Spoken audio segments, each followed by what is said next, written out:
Today is install day at this client's house, and while we don't have every single piece of furniture that we ordered, like the sofa behind me, it's still the small version.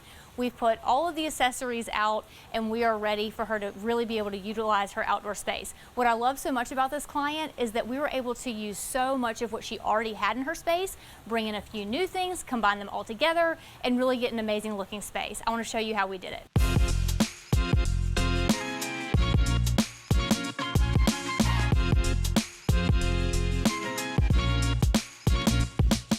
My client already had a couple of decorative wall hangings, but they both laid really flat against the wall and almost disappeared visually.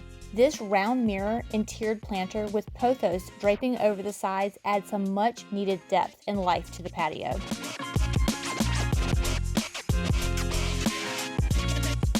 I added these larger pattern rugs to each of her doors and layered her existing rugs on top to add proper scale to the entrance, as well as a beautiful entry for her family and guests. With all the iron legs on this furniture, I felt like the coffee table should be something more solid to contrast and anchor the space. I used a large planter with visual texture and added a marble top to marry the design aesthetic from one side of the patio to the other. I love adding a colorful candle and a bouquet of flowers to bring color into the space. Pillows are the jewelry for every living space, and we use various sizes, shapes, patterns, and colors to create outdoor rooms that would feel like an extension of her indoor living spaces.